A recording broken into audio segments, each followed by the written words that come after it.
Hello and welcome to livealittlehigher.com. This week we walk with Parasha Emor, and this parasha, this shiur I'm gonna give you today comes from a book called Talks on the Parasha by Rabbi Adin Israel Steinsaltz, and it's the teachings of the Lubavitcher Rebbe.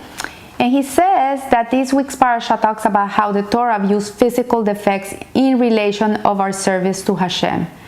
And from a halachic standpoint, from the law, the Jewish law, the laws of defects apply both to the korbanot sacrifices, both to the animal that's going to be sacrificed, and to the Kohen, and the person who would bring it, who is the person who would bring it. So if a person was going to offer a sheep as a sacrifice, he could not bring a blemished animal. The animal had to be in perfect condition. He could not have like a scratch, or he could not have a bald spot on his skin. He had to be in perfect condition. The same way, the Kohen that used to offer this sacrifice, the one that used to do the sacrifice, also had to be in perfect condition. It says that he could not have bushy eyebrows, he could not have twisted fingers. Like, it's talking about physical defects. So both the korban and the priest had to be free of physical defects, according to the principle that any defect that disqualifies a man disqualifies an animal as well. So there were Kohanim in the times of the temple that had physical defects, and these Kohanim, they were still Kohanim, but they could not preside in the priestly blessings, and they cannot do all these things that the Kohanim used to do. They couldn't do it. So there is another law of this kind that says that the judges of the Sanhedrin, which was the court in the times of the temple, had to also be free of any physical defect.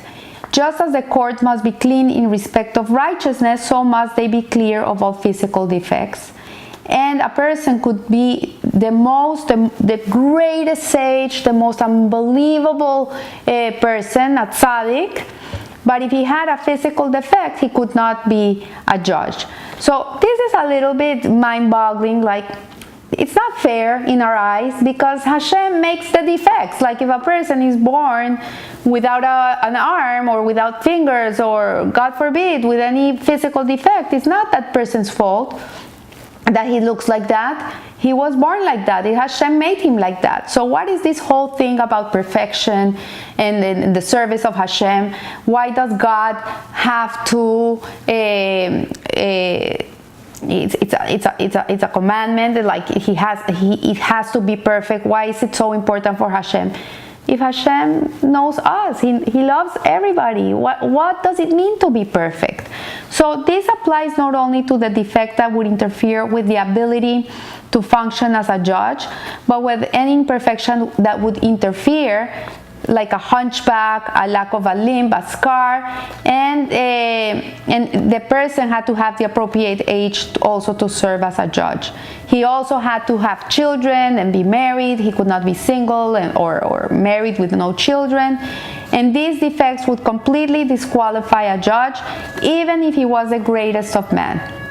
So in the case of the temple, we can see that at least there is a logic in the law that a korban, a sacrifice that is going to be offered to Hashem, could have no defects, because how can you bring to God something that is not the best of the best? That was the problem with Cain and Abel, that the brother got jealous because the other brother brought the best of the best and the other one brought just like whatever, you know?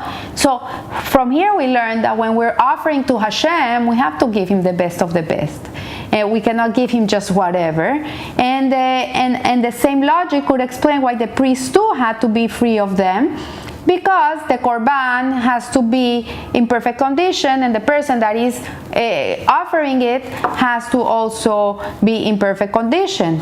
Obviously, the reason for this is that it is not proper to present such a thing to God. To the king, one must give the best one has, and at the same time, the person presenting the korban, in this case the Kohen, he too had to be in perfect condition to honor Hashem, because of his job. Not if a person, God forbid, is missing something and he's giving the best of his best to Hashem. Hashem is going to take it with a lot of love. This is not the case. The case is in the case of the offering in the temple with the Kohen and the sacrifice. So the temple itself had an aspect of splendor and glory. It is not like a regular shul or a shtibel in which people feel comfortable. Like today, people go to shul and they feel they're in their living room, and they talk and they schmooze and they eat and they drink. And in the times of the temple, this was not the case. It was like going into the palace of a king. This was the feeling that people had. It was a feeling of awe, of reverence, in which Hashem was like the king he is. He was treated how it was. The vessels were made out of gold and the best materials, because this was the palace of Hashem. So if we read all the vessels in the temple, the curtains, the acacia wood and the candelabrum and the shulchan, everything was made with the most exquisite materials. There was nothing spared. They went to the best decorator, to the best architect. They put the best of the best. So in this vein, every vessel used in the temple also had to be perfect. Even the garments used by the Kohen had to be perfect. If they had a little stain, they could not be used. So this explanation makes sense concerning the temple, which in essence is the sanctuary of the king. But why does the same rule apply to the judges in the Sanhedrin? Judges are respected for their wisdom, their righteousness and integrity. Why is their appearance also so important? Why is the physical appearance important? So a new mother once approached a Rebbe in tears, and she was holding her infant son, and she came up to the Rebbe and she was crying, and she says, you know, my son, he was born with crooked legs. Like today you go to an orthopedist and they put a special thing and they straighten them up, but in those days there was no such a thing. And a person that was born with crooked legs was left with crooked legs for the rest of his life. And the Rebbe told her to relax, and he said to her, don't worry, he will have a straight head. Indeed, this baby grew up to become a very great rabbi, even with his crooked legs. So this boy that was born with the crooked legs, he would have not been a judge in the Sanhedrin, but nevertheless, he was a great rabbi. So if this is true and a person still can be great at something in life regardless of his physical defects, why is the Torah so strict about the Korban, the Kohen, and the judges? So we never know if something that appears good is truly good. As the saying goes, man sees what is visible, but God sees into the heart. And this is from Samuel 16:7. The ability to see inwardly into the heart of a person only belongs to Hashem.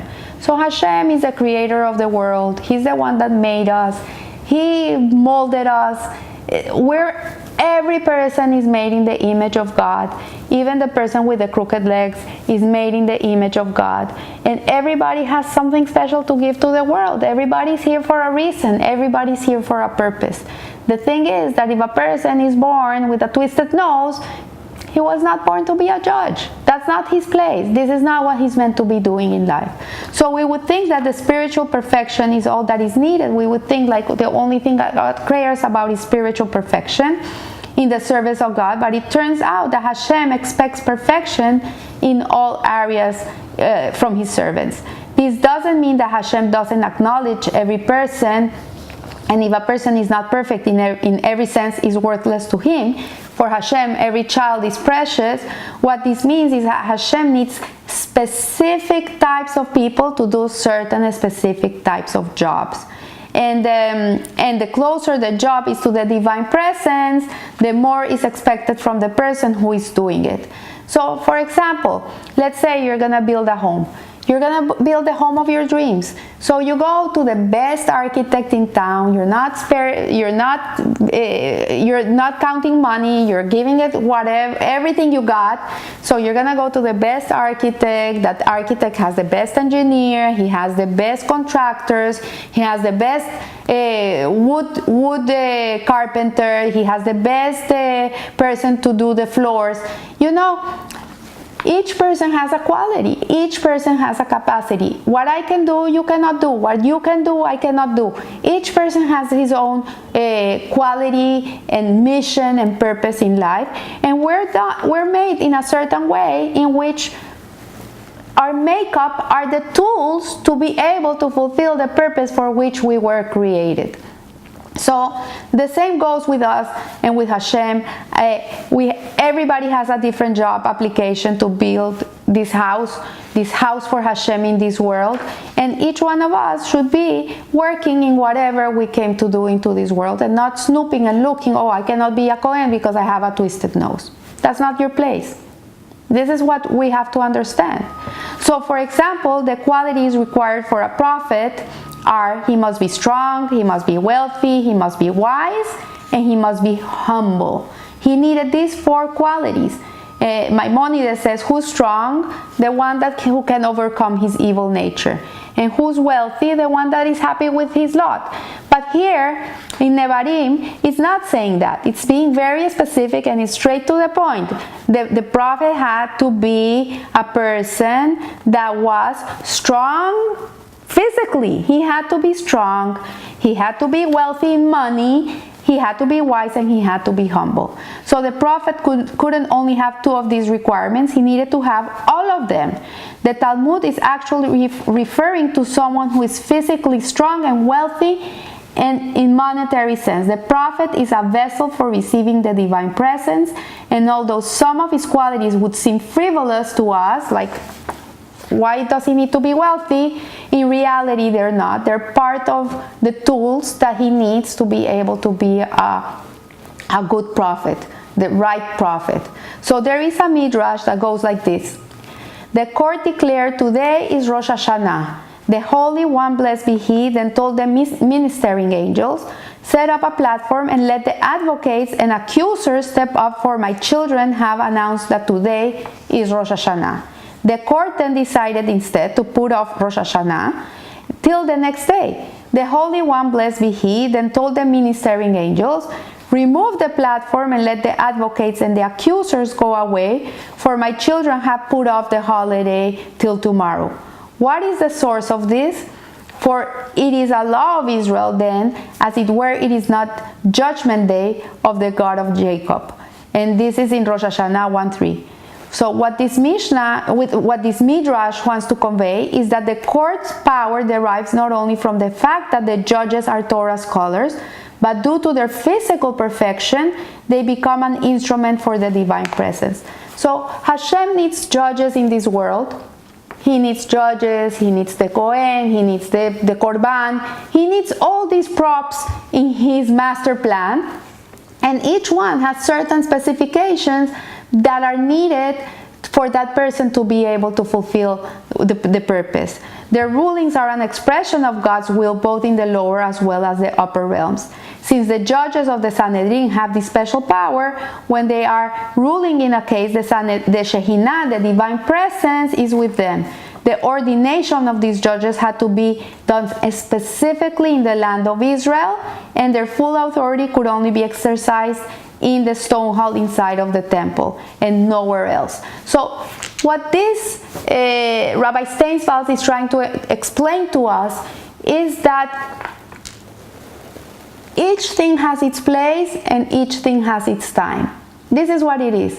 Like if a person is born, God forbid, with a learning disability, and he's having a hard time in school, and he's not like the rest of his friends, and for him to learn is very hard, you know what? This is your makeup because this is your purpose. What you're going through is what Hashem needs you to go through so you can do what you have to do in this world. You're not meant to be that other boy in class. I remember one of my girls used to have a lot of problems learning in school. She had no visual memory, and the psychiatrist that tested her, this man was amazing. He really understood my daughter and he helped her so much, and he became a psychiatrist in his later years when he was like 40. And he told me, you know, I was a kid in school that could not learn. I could not learn. It was very hard for me. I also have a learning disability, and in my time, imagine this man must be like around 60 years old, so this was like 20 years ago. This man, when he was a child, we don't have all this information about the brain and how it works and how to help children with learning disabilities. Usually in those days, if a person was not good in school, they would just kick him out of every school and he would never be able to graduate. I know a few people like that. It doesn't mean that that person doesn't serve. It doesn't mean that that person doesn't have perfection. He's perfect for what he needs to do. He's not perfect for the cookie cutter mold, but he's perfect for what he needs to do. And I remember this man, he said, you know what, I suffered so much. I wanted to help children in their lives. And I don't know how he did it, but at the end of the day, he graduated. He's a psychiatrist. He's a very renowned one, and he's like a lifesaver. My daughter not only learned to learn with whatever she lacked, she compensated with something else, and he taught her how to learn, but she graduated top of the class from a good university as a nurse. So each person has their own toolbox. And I remember my daughter used to suffer a lot, and I used to tell her, you know, Hashem is creating in you a certain quality that you're gonna need in your life to be able to fulfill what you need to fulfill. And that's compassion, and to feel for other people, their pain. And today she's a very successful nurse. So in detailing the loss of the blemished animals, the Torah says that which is crushed or mangled, torn or cut, you shall not offer to God, neither shall you do this in your land. So in the Torah, it is prohibited. We cannot crush and mangle human beings, and we cannot crush and mangle animals. Like, you cannot castrate a dog. It's forbidden. We cannot do it. It's something that goes against the Torah. And a person, also in the Torah, says you cannot make bald spots from, like, pull your head and make bald spots. You cannot cut yourselves. Like other nations in the ancient times, when someone died, they used to cut themselves. And this is forbidden by the Torah. This is not the Jewish way. We should never harm our physical bodies. So sadly, there are people that their whole approach to Torah life is crushed and mangled. So here the Torah is talking in a physical sense, but in reality, everything that is in the physical is also in the spiritual. So what Rabbi Steinsfeld is saying is that in life there's people who live crushed and mangled. They cut themselves. They harm themselves. I've never seen, like, human beings are the most self-destructive people in the world. They self and mangle themselves. Like, I know people can have a hard time. They can grow up in a hard environment. They have all the excuses. But in reality, it doesn't make it better. It doesn't make your life better. It makes it worse. So they feel that so here he's talking about people that, for example, about tshuva, a person that returns to Torah. And this is a case that it's very common, that people used to have these incredible capabilities, qualities, like, for example, they were creative, or they had beautiful voices, or they were incredible mathematicians, or they have brilliant minds, and they think that because they become religious, they have to crush and mangle that. And in the reality, that's not what it is. It's a tool Hashem gave you for His service. So if you have a brilliant mind, use it for good. Like, I know incredible rabbis that are like so out there that they're connecting Torah to science, and they're making people see that it's not separate, and they bring Torah and science together because they have the capacity to do this. Or there's people that have beautiful, amazing voices that used to sing crap music, and now they sing to Hashem. They sing beautiful. Or artists, they used to paint horrible things, and now they paint beautiful spiritual things. So the Torah is telling us here that we should not be crushed and mangled people. We should be people that are whole. And in this case, this is for us, regular people, not judges, no Kohanim, and not prophets, because none of us are this. or there's some Kohen, but in today's world there's no temple, so they're on retirement till Mashiach comes, and we have no prophets in these days, and we don't have the judges of the Sanhedrin because we don't have a temple. But for us regular people, what Hashem means about perfection in serving Him in physical perfection is that we are complete people, that we don't crush and mangle ourselves. The crushed and mangled refers to a person who suppresses his drives, and with that goes his dreams and creativity. This is what it means. A broken heart is a different thing. A broken heart is a person that realizes that he can be better, and it hurts him, and his heart is broken because he's not living up to who he is. This is proactive. This is something that's going to spur that person to grow and become perfection. But to crush and mangle means to kill yourself, to kill that spark within you that gives you life. And today I see so many people like this here in New York. It's terrible. You see them in the streets every day. You see crushed and mangled people who have given up in life, who just don't believe in themselves anymore, and they're just like these entities walking around. So some people think that they must get rid completely of their Yetzer Hara, of their evil inclination in life to be able to be perfect, and they become completely ascetic, renouncing to any worldly pleasure.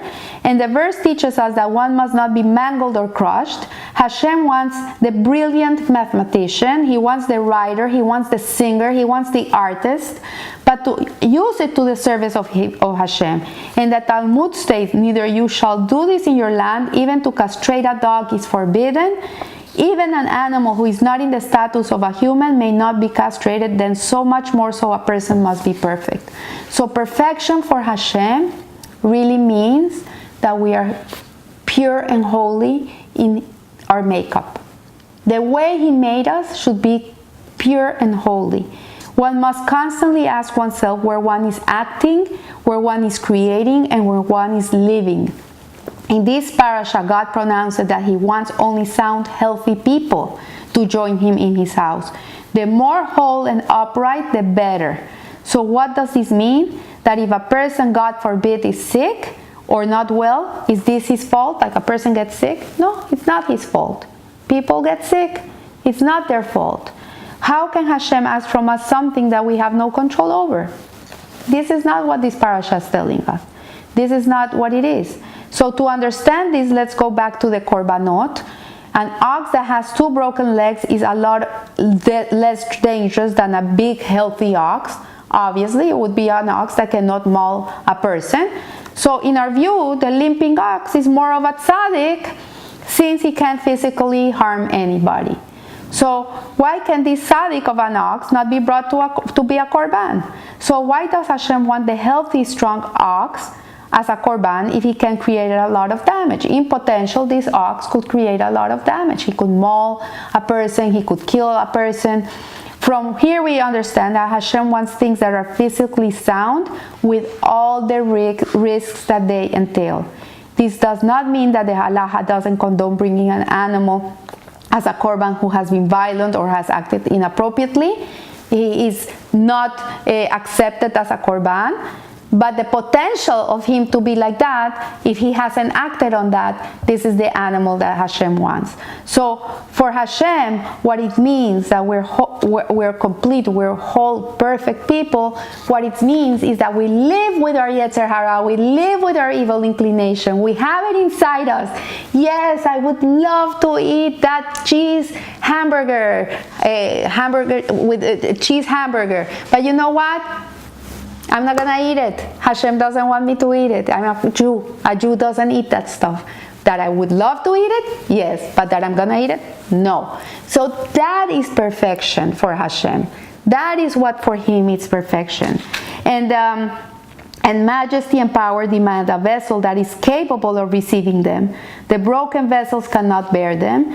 Only with the possibility of reaching what is truly evil can one fully achieve what is truly good. So only when we're confronted with our inclination, our animalistic inclination, and our wants and desires, pleasure, all these things that are so anti-Hashem, and we turn around and we say, no, I'm not going to do this, I'm going to control myself, then that is what it means to be a holy, perfect person. And this is what Hashem wants. This is what He wants from us. So I want to wish you a blessed week, and remember, live a little higher. Thank you.